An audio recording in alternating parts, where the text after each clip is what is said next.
Doctor Babasaheb Ambedkar, त्यांच्यावर सुद्धा तू बरीच गाणी लिहिलेली आहेस, तर त्याच्याबद्दल काय सांगशील?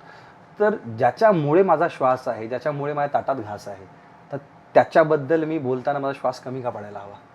म्हणून मी विचार करतो की घाबरायचं कशाला?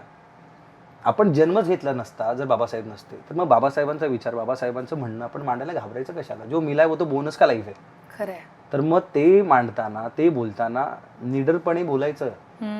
कारण का ते ती म्हण आहे ना, जो घाबरला तो संपला वगैरे वगैरे. तर मला वाटतं की बोलणारा जो असतो ना, त्याच्याकडे सगळ्यांचं लक्ष जातं.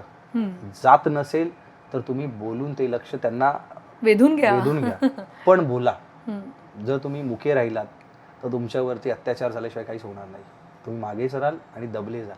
तर मग मी ते गाणं गेलं, ज्याचा रुबाब राजेशाही सुटा बुटात रोजच राही, ज्याचा रुबाब राजेशाही सुटा बुटात रोजच राही, जगात गाजा वाजा, ज्याचा जगात गाजा वाजा, भीमराव एकच राजा.